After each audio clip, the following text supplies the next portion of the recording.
Beleza. Assim sendo, boa tarde a todos. Nós estamos agora com um tiquinho de gente aqui, deixa eu ver quantos. Um pouquinho.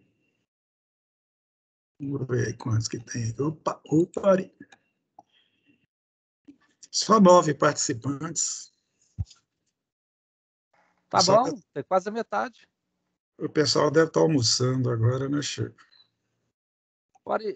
Eu não sei se já finalizaram aí as novas inscrições, sabe? As novas matrículas. Uhum. Eu acredito que não finalizaram ainda, então a turma deve ter em torno de 24. Que entrou no Moodle comigo, só 18. Eu acredito, na minha lista dessa turma tem 25 pessoas. E eu acho que eles vão até o dia 11. A inscrição vai até o dia 11. Se bem que a escola costuma prorrogar um pouquinho mais, porque se pode, né, colocar pessoas, se tem vaga, por que não? Né? Pela norma, pela lei, a gente pode aceitar alunos novatos enquanto não ultrapassa 25% das aulas dadas. Isso é um bimestre. Então, se a escola quiser seguir a lei, pode ficar esperando gente aqui durante todo o mês de maio e junho.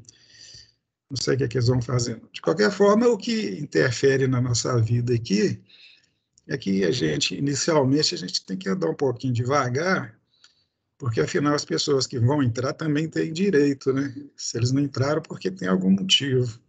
E também não há necessidade da gente ficar correndo, não. Não é quem corre, geralmente come quente, né, Chico? Queima a língua. O que eu tô achando estranho, Ari, que vários cursos estão assim, com essa quantidade menor. E conheço vários cursos, não preencheram as vagas ainda. Mas o detalhe não é isso, não, que tem muita gente conhecida que está na fila esperando. Vai começar, vai vir, vai entrar, que não foi sorteado, entendeu? Pode ser que o próprio processo que está acontecendo agora está confundindo o pessoal, né? Tô achando que o problema processo novo, está né? lento demais, internamente. E a escola também. Bom dia, Bom dia, boa tarde, né? Como que foi, Oliver? Eu não entendi. Diz que eles fecharam a inscrição? Não entendi, não. Põe o microfone e fala de novo. Bem, tudo bem, também não veio ao caso, né? Isso aí são, digamos, minudências. Vamos ao assunto propriamente dito aqui, que é a nossa aula, né? Deixa eu compartilhar aqui. Apareceu aí, Chico, a tela do PowerPoint? Tá chegando. Chegou. Tá vindo? Tá, então eu vou colocar para apresentar. Isso. Essa tecla 5. Não foi, não. Essa tecla 5 aqui é uma beleza, Chico. Ela funciona só quando quer. F5. Eu já apertei a danada aqui, mas não adiantou, não. Vou apertar de novo. Não, deixa para lá. Embaixo aí tem uma apresentação também, você sabe, né? Do lado do Zoom. Oi? Contra o quê? Que você sabe, Chico? Não, do lado do Zoom embaixo, do lado do Zoom, também apresenta. Aqui? Do outro lado. Do outro lado esquerdo, do lado direito. Do lado do Zoom, esse botãozinho do lado do Zoom aí apresenta. Em cima. Na carreirinha de cima. Esse aqui. Não, agora o terceiro. Mais um. Esse aqui. Esse. Da taça? Esse aí. Não falei que o Chico estava valendo para alguma coisa? Tá aí, fica forte. Beleza, pode matar bala. Obrigado, Francisco. Gente, eu não lembro até que ponto a gente foi na última semana, porque parece que a nossa gravação da aula ficou truncada, ficou faltando uns 20 minutos dela lá, então eu não sei até onde foi. De qualquer forma, eu vou considerar que nós estamos começando agora, né? Porque afinal deve ter aluno novato aí. Essa parte aqui eu sei que nós já falamos. Nós vamos entrar nessa aqui, ó, oficina. Não sei se eu cheguei a falar, mas se eu falei, eu repito. É o seguinte, a aula de hoje, nós vamos ficar por conta de mostrar para vocês o ambiente que vocês irão trabalhar em termos de aula prática, ou a vida prática, né? A ideia é falar sobre laboratório, oficina, quais são os equipamentos, quais são as ferramentas, quais são os materiais, quais são os cuidados, e vai por aí. É o assunto da aula de hoje. E vou usar o PowerPoint para isso, como vocês estão vendo. Na aula seguinte, semana que vem, e na outra, também vou usar o PowerPoint, mas o objetivo é um pouquinho diferente. Nós vamos falar sobre medidas, medições e medidores. E tem muito assunto para se falar e é importante falar isso, principalmente quando a gente está começando a vida na área técnica, principalmente na área de eletrônica. A gente tem que ter muita ideia, muita noção do que é uma medida, quais os cuidados, quais os critérios, falar sobre precisão, por exemplo, resolução e outras coisas. E tem que falar agora, não adianta falar depois, quando você já estiver dentro do laboratório, fazendo as coisas lá, digamos assim, não muito correto. A gente passa tudo que deve ser passado antes, para que vocês possam usufruir os laboratórios da melhor maneira possível, né? É o que a gente vai fazer hoje, nessa parte introdutória aqui, sobre laboratórios, etc., etc., e principalmente nas duas próximas aulas. Eu creio que quando terminar esse ciclo de aulas usando o PowerPoint, vocês estarão mais preparados para enfrentar o que vem pela frente, apesar de que vai ser de forma virtual, né? Mas a gente, quando trabalha da forma virtual, pelo menos nós estamos trabalhando aqui, eu e o Chico, a gente faz todo o possível para se aproximar de uma situação real. Apesar de que é um pouco longe ainda, mas a gente tenta fazer e o rendimento não tem sido dos piores, não, tá certo, gente? Bem, então vamos lá. Eu não sei se eu perguntei, mas para lembrar se perguntei, eu vou fazer a mesma pergunta. Qual que é a diferença entre, na opinião de vocês, entre laboratório e oficina? Eu estou com a ligeira impressão que você já respondeu, mas eu gostaria que respondesse de novo. Você já perguntou isso na última aula. Pois é. Diga aí, qual que é? Vamos ver se você... É até bom eu estar fazendo isso de novo, porque aí eu fico sabendo se vocês pegaram a diferença, se absorveram. Você responde? Vamos lá, pelo que eu me lembre, vamos lá, o laboratório ele era mais limpo, ele era mais para você fazer, eu acho que teste, não lembro. Era Pois é. mais trabalho mais Pode tipo falar. mais experimentos. E Sim, a oficina é mais bruto, é quando você já aprendeu, digamos assim. entendi o que você quer dizer. A gente leva para esse lado, é natural, né? A gente achar que laboratório é uma coisa assim mais limpa, né?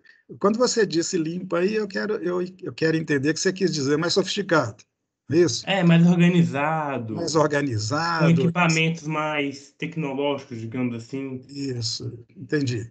E a oficina digamos assim, tipo um chão de fábrica, né? É um lugar que você trabalha com outro tipo de ferramenta e geralmente não é tão organizadinho, limpinho como um laboratório, não é isso? Não foi o que você quis dizer? Sim. É porque No, na última aula você acabou mencionando que o laboratório era mais limpo, eu acho no seu exemplo aí. geralmente é mais limpo, né? Geralmente é mais limpo, mas mesmo porque as atividades que são executadas lá, elas demandam bastante limpeza, até o ar lá é mais limpo, né? Com certeza, né? Eu devo ter falado com vocês também que na área de eletrônica, às vezes a gente confunde um pouco o termo laboratório de oficina, né? Não é que a definição correta de um seja muito parecida com a do outro. Não há muito motivo da gente confundir, não, mas as pessoas confundem, né? Tem lugar que faz trabalho de oficina e a pessoa chama lá de laboratório. Por quê? Porque é mais chique falar laboratório, exatamente pelos motivos que você acabou de falar aí, né? Ninguém vai falar, pô, trabalha num lugar mais rústico, né? Digamos assim, não é isso? Então, vamos lá. Eu acho que vocês pegaram bem, eu vou passar essa parte mais depressa. Então, só lembrando, né, o que é um laboratório. Olha os verbos aí, ó. Não tem verbo, mas tem as palavras originadas, né? Por exemplo, Laboratório é onde se cria, né? Onde se projeta, onde se testa, onde faz exame no caso nosso, relativo a funcionamento. Mas não, outros casos, por exemplo, na área biológica, um laboratório que faz exame de sangue, de urina, né? Essas coisas, raio-x, etc. Isso é laboratório. O laboratório faz pesquisa, obviamente, né? Não precisa nem justificar isso aí. Onde se dá treinamento, onde se treina, dá curso, etc., etc., que é o nosso caso. E vai por aí. Então, o laboratório não tem um produto assim muito claro, físico, né? Tipo assim, eu vou construir uma peça, né? Vou montar uma máquina. Isso não é atividade de um laboratório, e sim de uma oficina ou até de uma fábrica, né? Tá certo? E os exemplos que eu dei esse exemplo para vocês aqui, vocês lembram? Aqui, ó, essas senhoras aqui trabalhando. Aliás, esse aqui, ó, antes de chegar lá. Isso é um laboratório de quê, gente? Arte e cultura. Olha só o que tem lá dentro. Está limpinho e tal, mas tem laboratório de arte e cultura que é muito mais sujo do que uma oficina. Por quê? É uma sujeira, assim, não negativa, né? Porque as pessoas estão ali produzindo alguma coisa, estão testando, né, se movimentando, cai coisas no chão e tal. Mas, no geral, é uma coisa mais limpa, igual está aí, ó. E geralmente eles têm uma área específica, né, que, por exemplo, a arte e cultura. Então, tudo que está relacionado ao que eles fazem lá tem aqui o ferramental, os equipamentos, né, tem até esse puff aqui, ó, que as pessoas se sentam mais à vontade para assistir, para interagir e tal, né? Então, tem aqui, ó, tem guitarras e tal. Então, é um ambiente próprio para desenvolver algumas atividades relativas a esse tema dele, né? Aqui, ó, nós temos exemplos, eu cheguei a mostrar isso para vocês, de laboratórios na área de eletrônica, que é o que nos interessa. Eu vou passar mais rápido aqui, porque já falei. Por exemplo, este aqui, ó, esse aqui é um laboratório de testes extremamente específico, né? O que ele faz? Ele faz o teste da performance e das características dessa máquina aqui, ó. Isso aqui é uma máquina elétrica rotativa. O que é uma máquina elétrica rotativa nesse contexto? É um motor ou então um gerador. Esse aqui deve ser um motor trifásico, um motor que é alimentado pela rede trifásica de energia elétrica. Então, tem essas entradas dele aqui, ó, que vocês podem perceber, um monte de fio.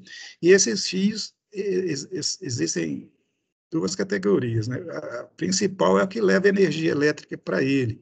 E essa energia elétrica vem desse painelzinho aqui, ó. Esse aqui é o painel de controle, de comando e controle, que liga, ó, você tem 3 fios aqui, mais um neutro aqui, ó. Eles vão para o motor. Além de alimentar, quer dizer, alimentar para nós, gente, não é pôr comida no prato, não. Alimentar para nós é aplicar energia elétrica ao dispositivo. Então, ele alimentou se bem que coloca a comida no prato também, coloca a energia, só que não é elétrica, né? Ele ligou energia elétrica na máquina e, lógico, ela vai rodar, né? Ela vai girar, né? E ele vai saber as características dela, vai fazer o levantamento laboratorial das características dela, medindo as coisas que a gente chama de parâmetros elétricos dela. Então, esse comando aqui vai variando a velocidade, vai variando outros elementos, e esses dispositivos ao lado aqui vão medir. Esses que estão aqui, eu já falei com vocês, eu me lembro, é um amperímetro alicate. A corrente elétrica vai passar por esse fio aqui, ó, tá vendo? Passa por dentro dessa garra. O mesmo acontece com outro e o outro, são 3, porque a rede que está alimentando aqui é uma rede trifásica, ela tem 3 fios, a energia é enviada através de 3 fios principais, chamado fase, por isso que é chamado de rede trifásica. E ela vai para o motor. E esse outro módulo aqui, ó, é o equipamento de teste gráfico, né? Ele vai lendo o que está acontecendo em termos de corrente elétrica, potência, tensão e outros parâmetros que vocês vão estudar bem durante o nosso curso, e apresentar o resultado de forma gráfica. Aqui vai aparecer um gráfico que você pode enxergar, tem um gráfico aqui, né? E esse gráfico mostra os valores instantâneos daquelas grandezas em tempo real, de forma que eles podem, com isso, concluir as características dessa máquina. Então, é um laboratório de teste. tá certo? Está fazendo teste, e é muito usado, e a gente faz isso lá nos nossos laboratórios.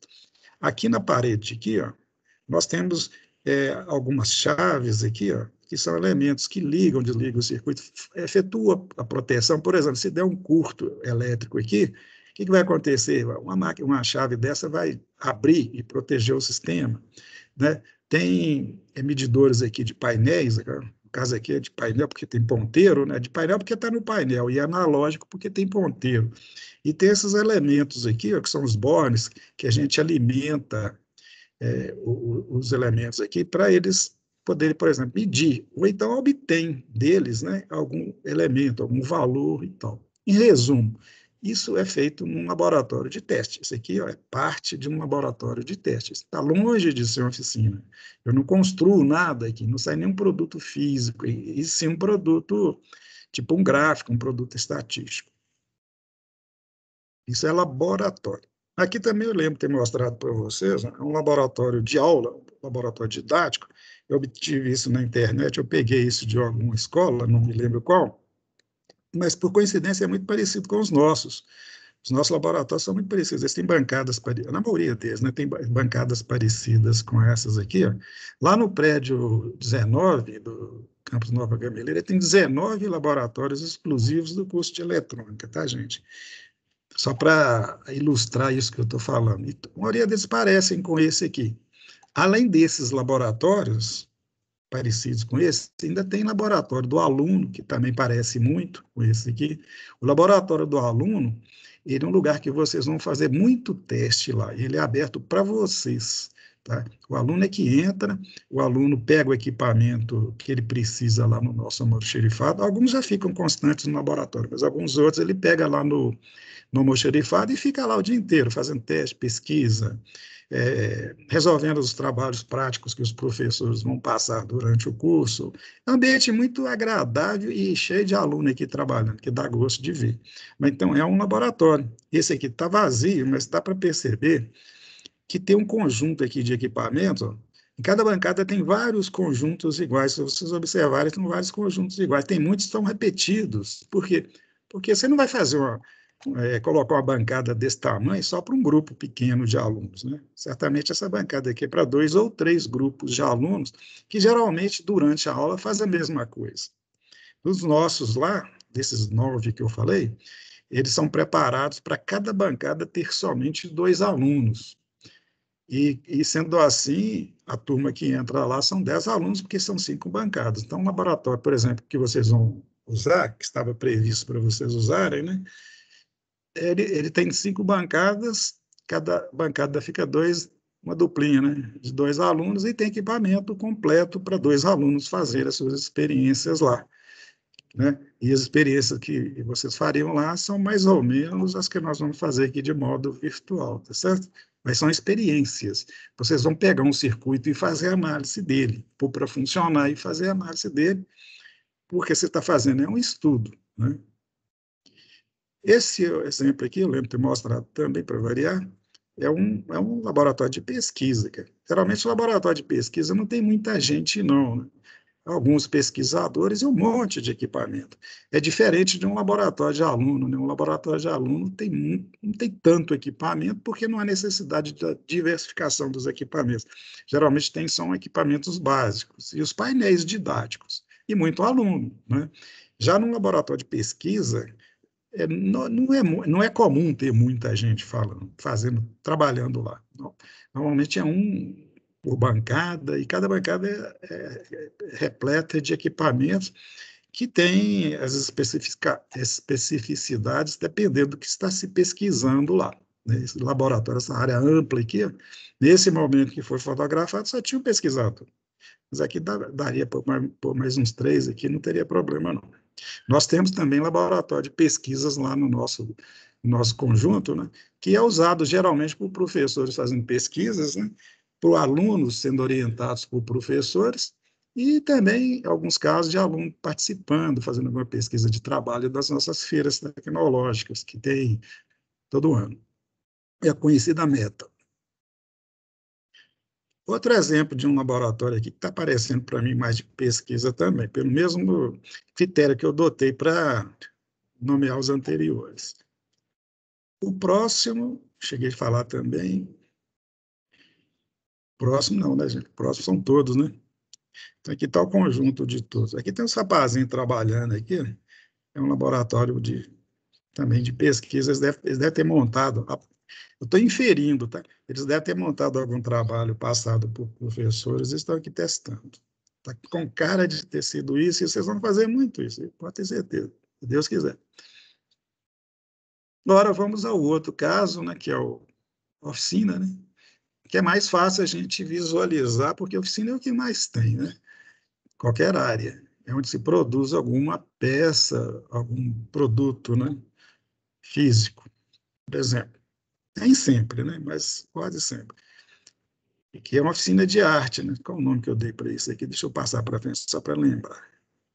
Oficina de arte e terapia. Então, voltando para lá.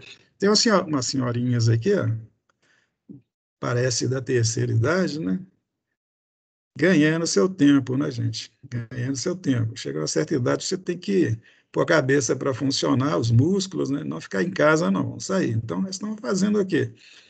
Arte, no bom sentido da palavra, né? E montando coisas. Essa aqui está pintando algo aqui que eu não consegui identificar. Essa aqui parece que também está fazendo alguma coisa. Essa fez umas pecinhas e colocou dentro aqui de uma caixinha. Essa aqui não consegui identificar, mas elas estão produzindo coisas. Muitas coisas que às vezes dá até para vender e ganhar um dinheirinho. Mas é um lugar que está se produzindo, né? Produzindo algo. Né? E não é um lugar sujo, não, viu, rapaz? É um lugar bem limpinho, bem organizadinho, cara. Tá certo? Tem um negócio aqui que, olhando assim, parece que é frasco de pimenta, mas não é não. Deve ser alguma cola, alguma coisa assim, tinta. E aqui é o tradicional, né? Que a gente, quando fala em oficina, a gente lembra disso aí, ó, oficina mecânica, né? Consertar carro, martelar, mexer com estopa, óleo, graxa. Bem, é isso mesmo, né? Deixa de ser verdade. Seguindo, tá aí, os dois exemplos de oficina, genericamente falando. Mas tem as oficinas de eletrônica, não sei se eu cheguei nesse ponto com vocês. Oficinas de eletrônica, que às vezes a gente chama de laboratório, tem um perfil um pouquinho diferente. Olha bem isso aí, ó. Um monte de equipamento, um monte mesmo, olha aqui, ó.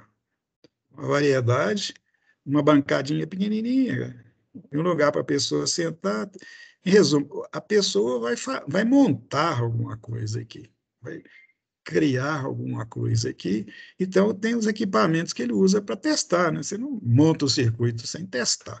Às vezes, você testa o circuito num, numa placa chamada Protobot, que é o caso aqui, ó. Você testa ele antes para ter certeza que vai funcionar, depois você monta, usando as técnicas que a gente aprende lá na nossa disciplina de prática profissional. Mas o que chama atenção aqui, gente, é o conjunto de equipamentos, cara. Eles não são muito variados, não, cara.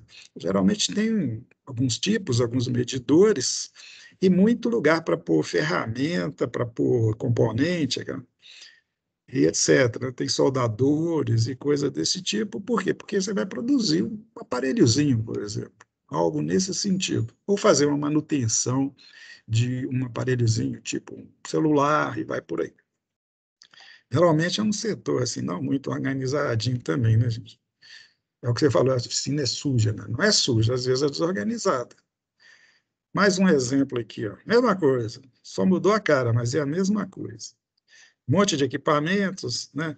Computador, monitor, né? Placas montadas aqui, ó, que são testadas, um medidor analógico, tem alguns digitais. Isso é um ambiente típico de uma oficina de eletrônica, onde geralmente faz concertos, né? Conforme já falamos também.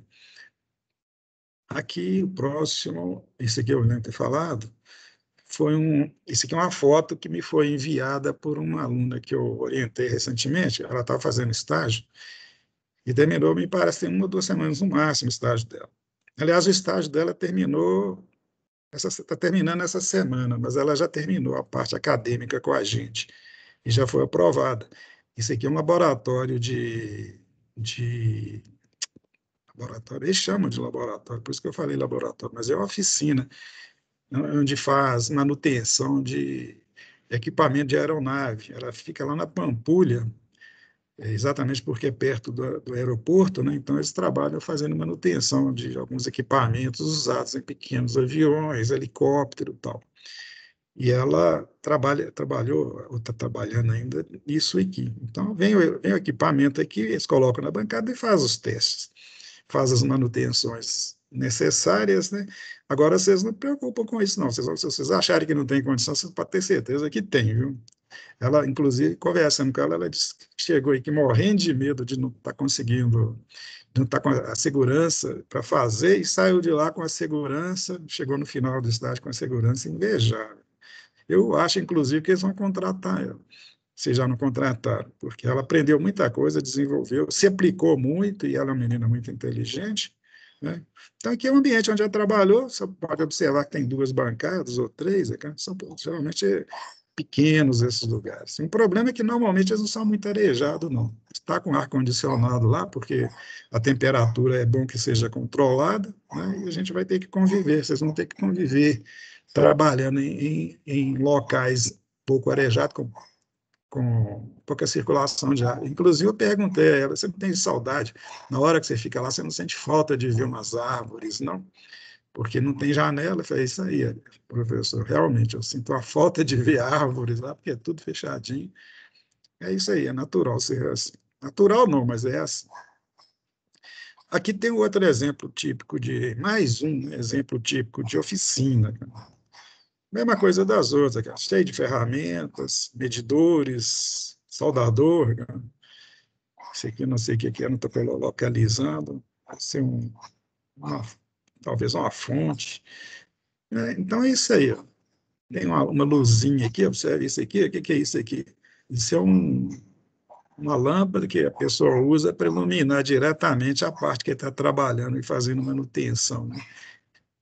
Uma lâmpada e focaliza a luz aqui, porque só a luz ambiente às vezes é insuficiente.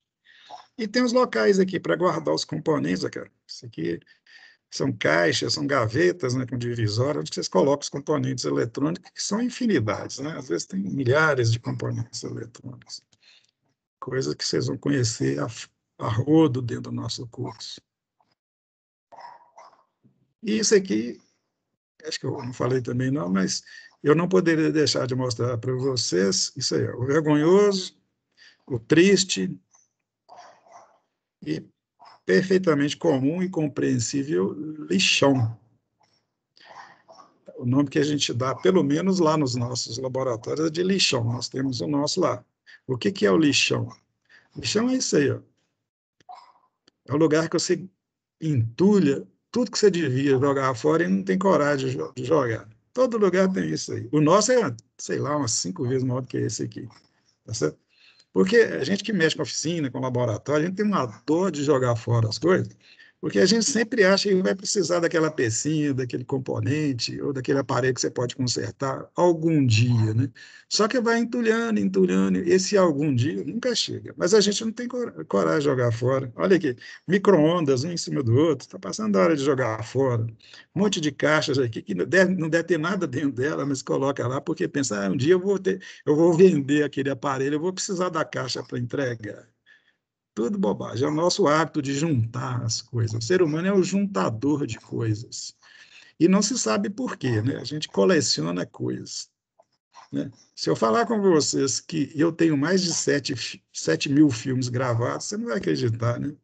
Se eu assistir filme de hoje até o final da minha vida, não consigo assistir nem um décimo dos filmes que eu tenho. Mas está tudo guardado. Me pergunta por quê? Não sei. Também não quero saber nem responder por quê também. Tá lá e deixa lá, né? Bem, gente, então vocês viram o ambiente como um todo, né? Os ambientes oficina e laboratório. Agora vamos ver por parte, que é o que mais interessa para a gente. Por exemplo, a bancada de serviço. Eu peguei na internet essas 2 bancadas aí, ó. Fiz questão de pegar as mais bonitas que eu achei, porque, afinal, a gente gosta de ver coisa bonita. Eu não vou colocar umas bancadas feias aqui, né? E quanto mais moderna, melhor. Vocês vão sair daqui, vocês vão querer ver novidade, coisa nova, coisa bonita. É o que tem aqui. Ó. Tem 2 bancadas que eu peguei no site de venda, que está fazendo propaganda, mas para mim isso é perfeito. Se eu fosse montar um laboratório, eu ia usar uma dessas aqui. Né? ela tem o local que você trabalha, né, propriamente dito, a tal bancada dela, né, os lugares para você pôr componente, aquelas caixinhas, né, os containers, né, e o lugar para você pôr os equipamentos. E não tem muito lugar. E é bom não ter, para você não ficar juntando em tudo, né? Tá certo? Essa aqui é um pouquinho mais elaborada.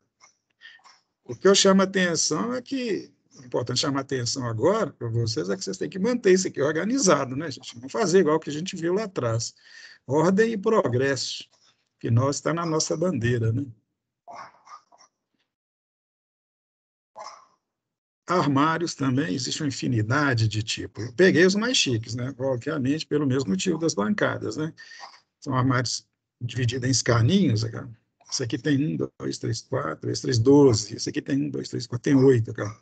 E esse aqui é mais bonito ainda, né? Cheio de frescurinha, cara. Esse aqui a porta abre de um lado e aqui abre do outro. Cara. E as fechaduras são digitais, cara. Código digital. Você digita o número aqui para abrir. Mas o mais importante, que eu devo dizer para vocês como professor, é que vocês têm que organizar o armário. Nada de chegar e jogar as coisas lá dentro, como a gente está acostumado a ver por aí. Planeja seu armário, coloca as coisas tudo arrumadinho e só coloca o que tem que colocar lá dentro. Não mistura as coisas. Se você tiver mais de um escaninho, usa um para uma coisa, outro para outra e tal. A mistureba, essa palavra é feia, mas a mistureba não é, digamos assim, muito técnica, não, muito inteligente, muito produtiva, não. Tá? Quanto mais bagunça, mais estrago, mais tempo você gasta para achar as coisas. E quanto mais organizadinho, de preferência catalogado, né?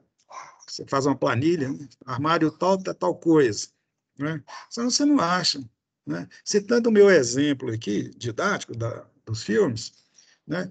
Eu comecei, no início, eu fiz um banco de dados específico, criei até um banco de dados, para ir colocando meus filmes lá. De tal forma que, quando eu queria saber onde que estava um filme para assistir, era só digitar o nome do filme lá, ou digitar o nome do ator, diretor, né? Eu localizava diretamente onde estava. Eu tenho um cômodo aqui que tem um monte de caminhos lá, muito organizadinho, e eu ia direto no filme. Né? Mas até 3, 4 mil filmes eu tive paciência para fazer. Sabe? E depois as coisas foram complicando para o meu lado, eu não fui anotando, não fui mantendo o banco de dados atualizado. Então, hoje, quando eu quero assistir o filme, eu não acho o filme. Eu não acho o filme. Porque como eu vou achar um filme no meio de 7 mil? Às vezes eu prefiro baixar um filme que eu sei que tem, porque eu gasto 10 minutos para baixar, e se eu for procurar, eu vou ficar um dia inteiro, no mínimo, para achar. Entendeu? Eu estou dizendo isso, gente, para mostrar que vocês têm que organizar para ganhar tempo. Né? E, apesar do meu exemplo ser negativo, mas ele é positivo no sentido de mostrar o que não deve ser feito. Tá? Às vezes a gente faz ou fala para fazer o que não faz. Né? Mas eu sei o que é certo, eu sei que eu não devia fazer, mas eu não tenho tempo de ficar catalogando. Antigamente eu tinha, hoje eu não tenho. Né? Eu não tenho quem faça isso por mim, que se eu tivesse eu pedia eu ir fazer. Mas eu sei que não é por aí. Às vezes eu pago o preço disso. Com relação a equipamentos, né, a gente tem uma variedade muito grande de equipamentos na área de eletrônica, mas os básicos não são muitos. Aqui, por exemplo, eu tenho... Na Netflix é mais fácil de achar, viu, Ari? Oi? Na Netflix é mais fácil de achar. Meu filho fala isso comigo já tem uns 5 anos, Chico. Ô, pai, joga isso tudo fora. Você acha esses filmes todos na Netflix?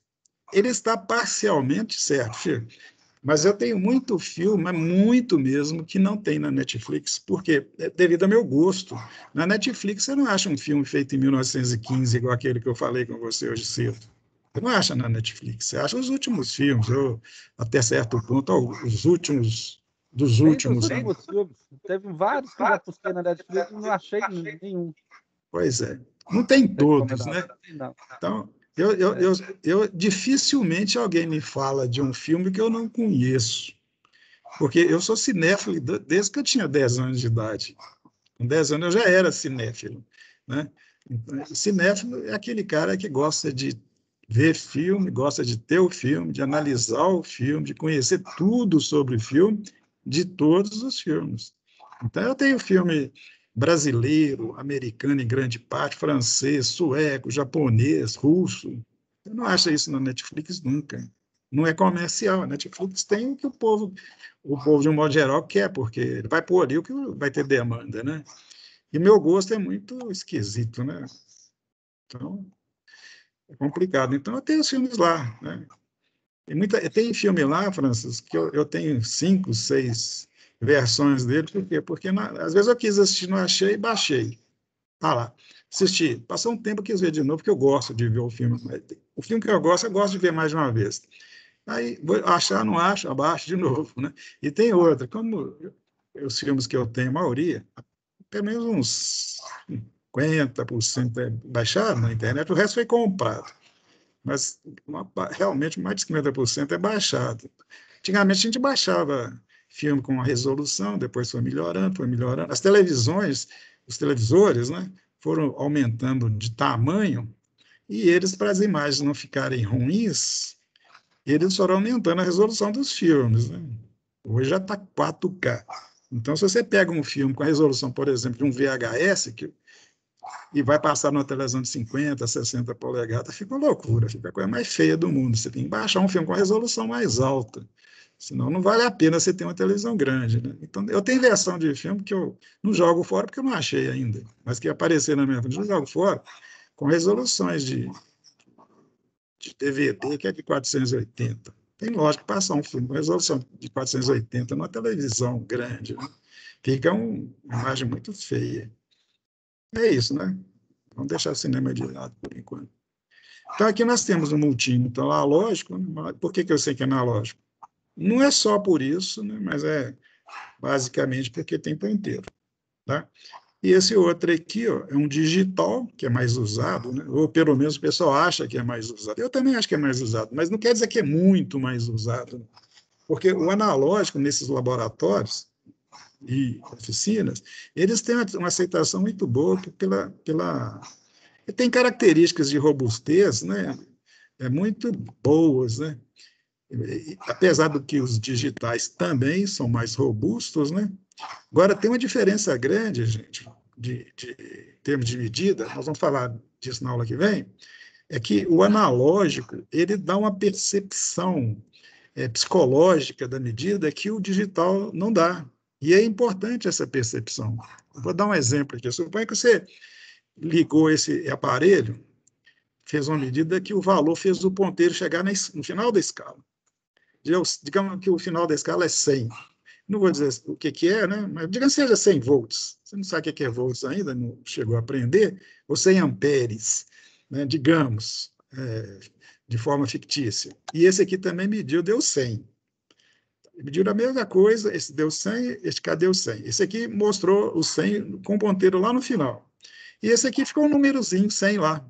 Então, quando você vê o número 100, você não tem aquela percepção se 100 é uma coisa grande. Agora, se você vê um ponteiro no final de uma escala, você, pô, o negócio aí é grande, eu estou lá no meu limite. Então, essa percepção, quando a gente está fazendo medidas, é muito importante. Tá certo? É a percepção da grandeza, né? Não a percepção assim só do valor dela, mas o quanto aquele valor é grande ou é pequeno. Né? Você liga, por exemplo, um instrumento aí, você mesmo aqui no lugar, e o ponteiro fica lá no iniciozinho, a primeira impressão que você tem é que o negócio lá é pequenininho mesmo, a coisinha que está sendo medida lá é pouquinho. Mas se você coloca ele aqui, esse aqui, vai aparecer 3 dígitos lá. Né? Se for 1, vai aparecer 001. Você olha assim, você não tem a mesma percepção. Você pode até ter, se você for uma pessoa prática e bastante atencioso, atento, né? Você percebe. Mas, de um modo geral, é bom, muitas vezes, você usar o medidor analógico. E tem uma outra vantagem, que as medidas são em tempo real. O que quer dizer isso? Você ligou no circuito, o ponteiro vai lá para o lugar, fica lá. Esse aqui não. Esse ligou o circuito, ele vai fazer a conversão daquela grandeza em dígitos, né, em linguagem digital, quantificar lá dentro dele e depois apresentar o resultado. Isso passa um tempo. Claro que o tempo é pequeno, mas não é o tempo zero igual esse aqui. Então, esse aqui, o digital, demora um pouco mais a apresentar a medida do que o analógico, de uma maneira geral, tá certo?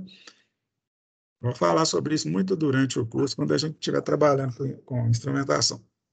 Bem, aqui nós temos o quê? Um osciloscópio, por coincidência ou não, é igualzinho que vocês têm lá no laboratório. Vocês vão trabalhar com esse aqui, ó, mesma marca, acho que até o mesmo modelo. O que esse instrumento faz? Ao ligar no circuito, ele faz a leitura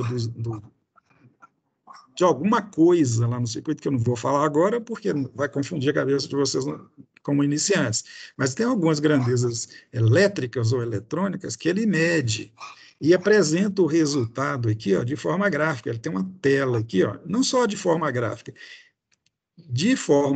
na tela, aqui, ó, isso aqui é sinal, chama de sinal eletrônico ou sinal elétrico, mas em forma alfanumérica também aqui ao lado, ó, ele indica os valores. Então, aqui ele mostra a grandeza em tempo real, ela modificando, observa que os valores vão se modificando, o gráfico diz isso. Cada momento que você usa no gráfico aqui, você tem um valor. E se tem esse gráfico aqui, uma coisa que não é uma reta, né? Se fosse uma reta, estaria dizendo que o valor é o mesmo em qualquer momento, mas não é uma reta. É uma curva, e essa curva diz que o valor está variando com o tempo. Então, esse aparelho aqui, ó, ele é muito bom por isso. Ele indica as ocorrências ocorrendo, fica até esquisito falar, as ocorrências ocorrendo lá no circuito, através do gráfico, e o gráfico, você interpreta esse gráfico, sabendo que cada ponto do gráfico está indicando o valor de alguma coisa. Certo? Esse é um aparelho que a gente vai usar muito, mas muito mesmo, durante o curso todo e a vida toda de vocês, aí, chama de osciloscópio. Nesse caso aqui é um osciloscópio digital. Existem os osciloscópios analógicos, mais antigos, que fazem a mesma coisa, eles mostram o gráfico, eles não mostram a forma alfanumérica dos elementos, ele é mais limitado, mas o gráfico ele mostra. Ele usa uma tecnologia bem mais antiga e está meio obsoleta, e a gente não encontra muito, não. Mas lá nos nossos laboratórios nós temos também. E por que a gente mantém? Porque vocês estão aprendendo, né? E a gente tem que mostrar o que existe, e muitas vezes o que existiu, porque quando a gente mostra o que existiu ou está deixando de existir, serve de crítica para você usar o que está sendo usado ou substituído eles, né? O pai dos osciloscópios é analógico. E por que existe o digital fazendo aquilo? Então, você vai conhecer o pai dele primeiro, antes de conhecer o filho, tá certo? É importante isso. Aqui só um exemplo ilustrativo de uma tela de um osciloscópio, para vocês enxergarem. Ela tem vários gráficos, né? Esse osciloscópio tem vários canais, que a gente chama. Cada canal mostra um gráfico. Então, olha as formas diferentes de gráficos aqui. São valores mostrados graficamente de grandezas que podem variar ou não durante o tempo. E você tem que aprender a interpretar isso para saber o que está acontecendo no circuito, né? E tem a forma aqui numérica também, está dizendo um valor aqui, que, por exemplo, está dizendo o valor se é na forma do que a gente chama de tensão contínua, alternada. São coisas que vocês vão aprender devagarzinho e com uma boa profundidade durante o curso. E esses botões aqui, ó, são os controles deles, tá? Vocês vão gostar de trabalhar com isso aqui.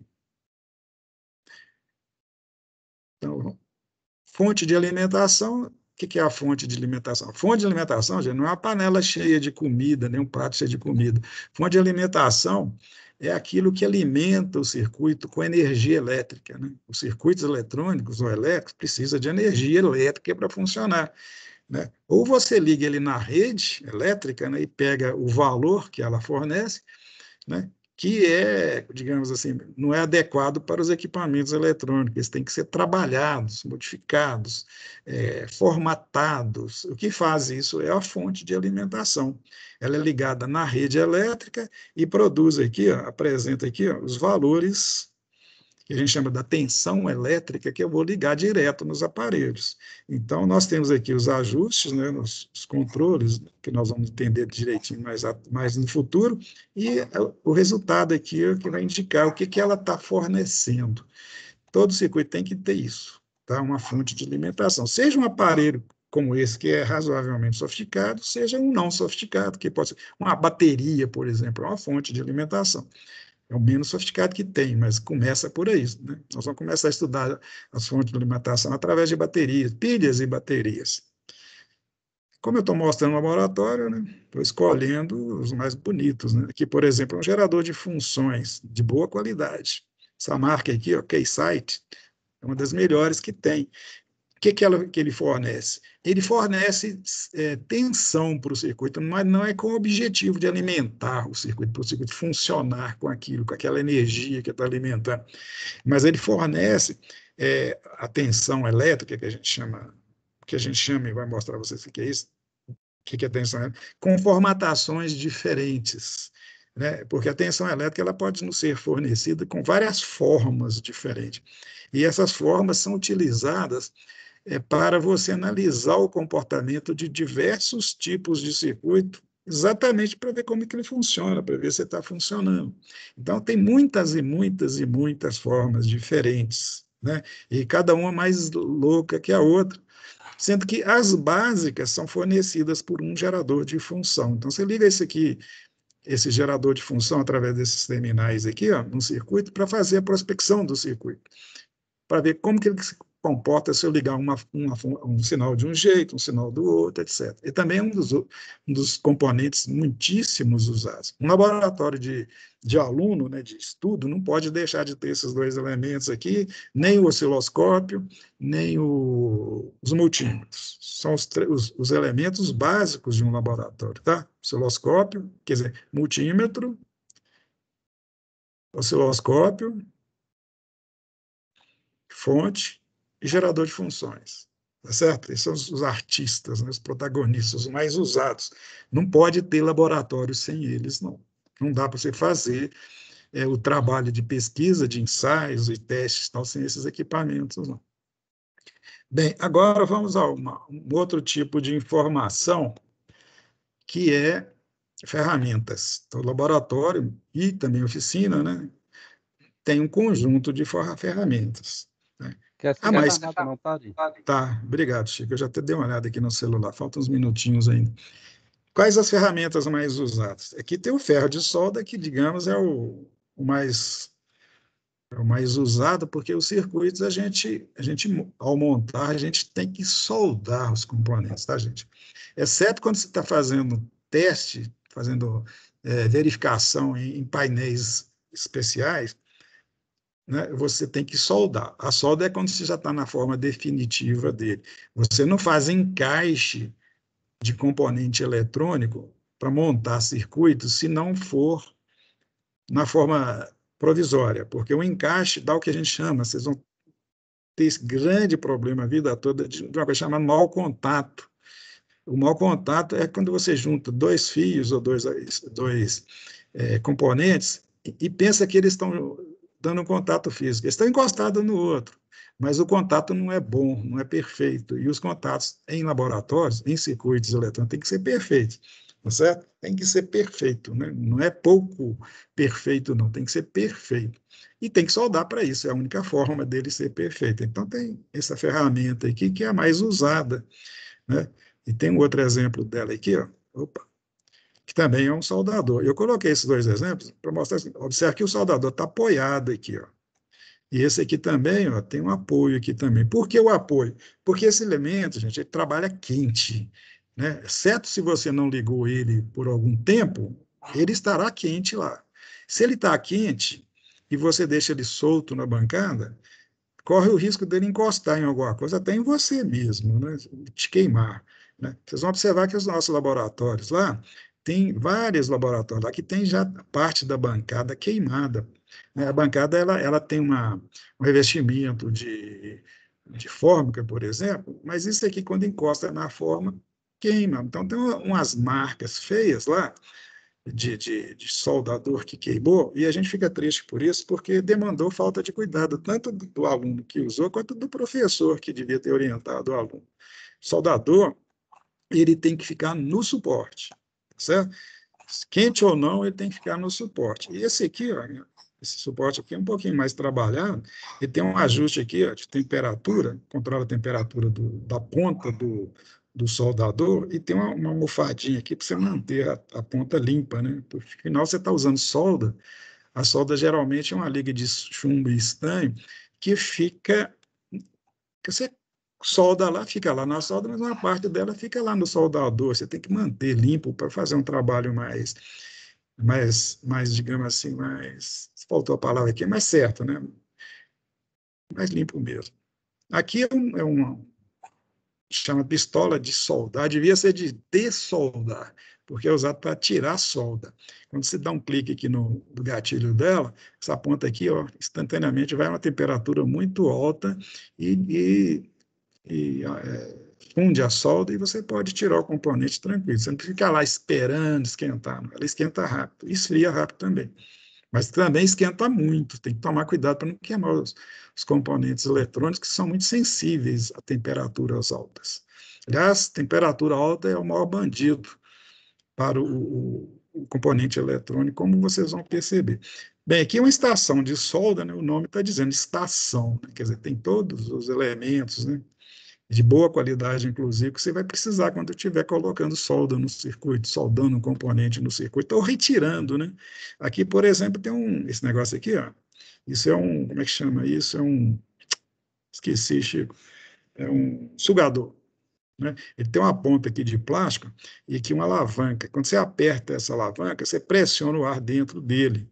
Aí, quando você encosta ele aqui numa solda que foi derretida, mas que está quente ainda, né? E solta esse êmbolo aqui, ó, ele suga a solda. Então, você tira a solda lá daquele ponto quase inacessível do circuito para limpar aquela parte, você põe um outro componente ali e soldar. Tem pinças e vários tipos de ponta, né? Estão dois tipos de soldadores, tem ajuste de temperatura aqui, ó. Às vezes tem certos circuitos que você tem que trabalhar com o soldador na temperatura certa, senão você queima o componente. Aqui tem um conjunto de... Eu vou ser mais rápido aqui, tá, Chico?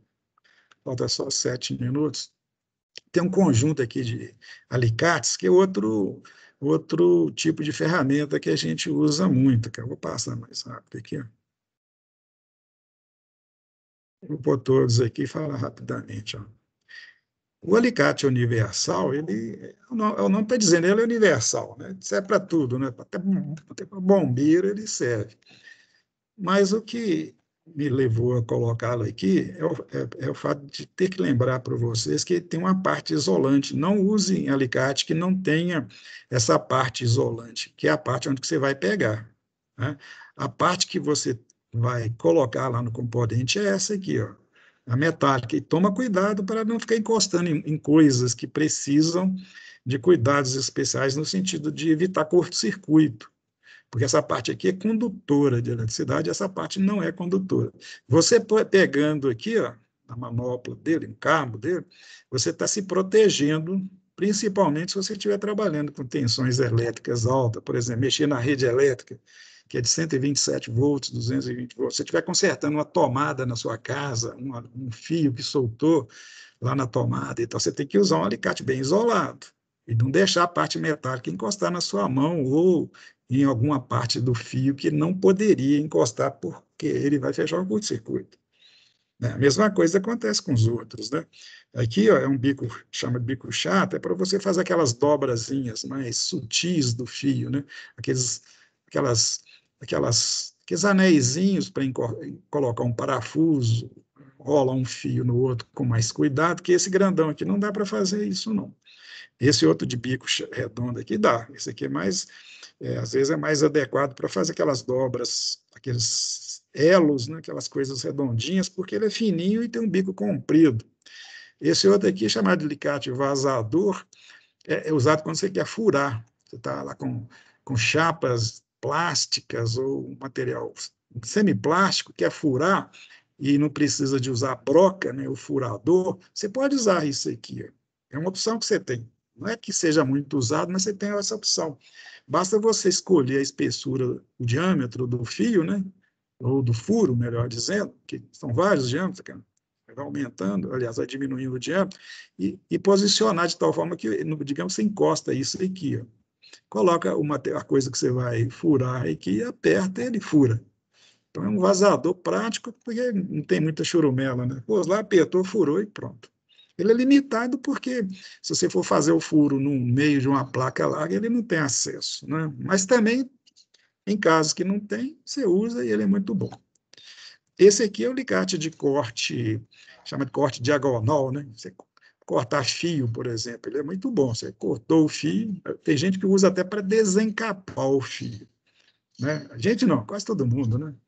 Você põe o fio aqui, com habilidade, você faz o corte só do plástico do fio e puxa e fica o metal à vista, né? O mais adequado é esse aqui, ó, que é o alicate desencapador. Você faz o fio passar nesses dentes dele aqui, ó. Esses são vários diâmetros, né? Porque tem fios de vários diâmetros. Você vai escolher um diâmetro certo. Faz o fio passar aqui, aperta ele, ele corta o plástico, aí você puxa o fio e fica só o fio desencapado, aí você pode usar no circuito, soldar, fazer as ligações que você quiser.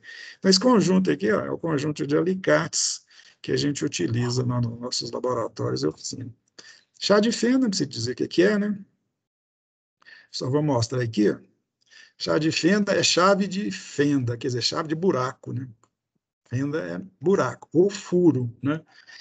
E antigamente usava mais esse aqui, ó, é o furo chato, e mais um outro aqui que chama de Phillips. Hoje em dia, com esse tanto de aparelhozinhos pequenininhos que tem, né? Celulares, notebook e tal, os aparelhos estão cada dia menores, né? Então, estão inventando furos, uma variedade de furos esquisitos, né, que acham que dá mais firmeza na chave, que ao colocar lá, e girar e soltar o componente, o parafuso. Então, vários tipos de furos aqui, ó, e as chaves de fenda com eles. Aqui tem alguns casos. Cara. A chave chata, aqui para esse furo aqui, ó, tem essa outra aqui, que deve ser um desses aqui, talvez esse aqui e tal. Com o tempo, vocês vão habituar a relacionar a ponta da chave com o tipo de furo. E é bom sempre usar o adequado, né? Não usar um tipo de chave para um furo de tipo diferente, porque você vai estragar o parafuso. E depois que estraga o parafuso, não tem jeito. Às vezes você não consegue nem tirar ele depois. A gente diz que empanou o parafuso. E a chave, da mesma forma que o alicate, ela tem uma parte metálica, né, mais dura, né, que você vai encostar lá no parafuso e tirar. E uma outra parte aqui, ó, ergométrica, né, que você vai segurar. Então, essa chave aqui é uma chave cheia de frescurinha, mas vale a pena. É cara, mas vale a pena. A mais comum é essa aqui. Ó. Tem um cabo mais rústico, né, mais duro, né, mas é a mesma coisa. É um braço, né, um cabo e uma ponta específica. Essa aqui também é de boa qualidade. E tem vários e vários. Se você entrar na internet lá, você vai ver a loucura que é a variedade de chá de fenda. Sempre tomando cuidado, não encosta o metal em circuitos energizados, desencapado ou desisolado, sem isolação, porque você vai produzir fogo lá e queimar alguma coisa. E, deixa eu ver aqui, para finalizar, falta só um minuto, rápido aqui, ó, nós temos aqui o protoboard, protoboard ou proto... Não vou lembrar, não, senão vai o resto da aula tentando lembrar. Mas o nome mais comum é protoboard. O que é protoboard? É um painel feito de material isolante, cheio de furos, no caso aqui tem 830 furos, né? E dentro do furo aqui tem um metal, normalmente uma garrazinha, e quando você enfia um fio nele, ou a ponta de um componente, seja um componente de 2, 3 terminais, ou um circuito integrado com um monte de terminais, você faz a conexão elétrica daquele terminal com o furo, tá certo? E com isso você pode montar um circuito. Por exemplo, se você enfiar um componente onde que eu pus a seta aqui, ó, né? Esse buraco vai ficar eletricamente ligado a todo esse conjunto de furos que tem aqui, porque tem uma ligação elétrica entre eles. Então, você pode ligar um outro componente aqui, ou um fio, e ligar numa outra parte do circuito e constituir um circuito. A vantagem desse tipo de arranjo é que você não precisa de solda, dá um contato elétrico muito bom, mas não é um contato perfeito, como eu disse que a solda deve fornecer. O que quer dizer que o protoboard é só para teste. Você testou, tirou, né, deu certo, aí você vai lá na frente lá e monta com circuito impresso e coisa desse tipo, e usa o protoboard para outras coisas. Esse protoboard aqui é grande, ele tem 830 pontos, e esses aqui nessa posição, toda a linhazinha aqui significa que os pontos no mesmo alinhamento são interligados. E nesse sentido aqui também, ó. Por exemplo, esse ponto que eu pus a seta aqui está ligado em todos esses aqui no caminho que eu estou passando a seta, até cá na frente. existe esse outro aqui também. Normalmente existem 4, 2 de um lado e 2 do outro. Isso é para você aproveitar e ligar os componentes sempre nesses pontos. Toda vez que você quiser, for necessário você fazer a ligação de vários pontos, quer dizer, vários componentes no mesmo ponto, você usa esse barramento, isso é chamado de barramento. Geralmente é usado para a parte positiva do circuito e para a parte negativa. Você vai aprender, vai ver que os circuitos, normalmente, ele tem um ponto que a gente chama de positivo e um outro ponto que chama negativo, do qual, né, saem praticamente quase todos, ou grande parte das ligações do circuito. Então, quando você faz usando esses barramentos, você está economizando muito fio. Também é uma coisa que vocês vão praticar muito, vão gostar muito. Aqui tem um protoboard menor, ele só tem os pontos, esses tipos aqui, não tem o barramento, né? Mas é um tipo que tem, ele é só de 170 pontos, é mais básico, né, para circuitos mais simples, como vocês podem ver aqui.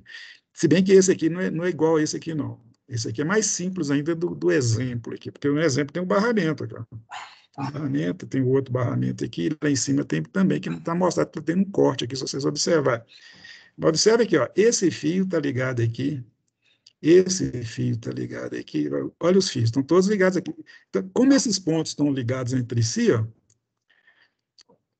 né, tudo que você ligar aqui está ligado em conjunto. Então, esse ponto aqui, ó, onde está indo o fio, através da ligação interna, está ligado aqui desse componente. Esse aqui, ó, está ligado aqui no componente. Significa que esse ponto aqui, ó, eletricamente, está ligado nesse aqui. É só seguir o caminho, cara. Vem aqui, está tudo ligado. Cara. Vem aqui, está tudo ligado. Imagina a economia de fio. Você ligou, fez essa ligação, a mesma coisa acontece com esses componentes. O circuito fica, digamos assim, é mais fácil de você visualizar e conferir as ligações quando você faz esse tipo, você usa esse padrão aqui. Aqui tem só um modelo, né? O mesmo parecido com aquele, mesmo do anterior, do primeiro que eu mostrei, só que ele é transparente, né? Existe um plástico isolante transparente, né? Esse aqui eu acho que é só fiscurinha, né? Você vê as ligações por baixo, né? É bonitinho. E aqui, oi. Desculpa te interromper, mas sala já está 20 minutos do horário, quase. Tá. 20 minutos já do horário? Você tem toda a razão. Eu pensei que tinha passado só 4. Desculpe aí, tá? Então, olha aqui. Vou fazer o seguinte. Isso aqui, ó. Beleza? Na aula que vem eu continuo desse ponto aqui, ó. Tá lá? Oi. Gente, desculpe aí, tá? Estou atrapalhando a vida de vocês com esse meu jeito de ser falador. Então, parei a ligação.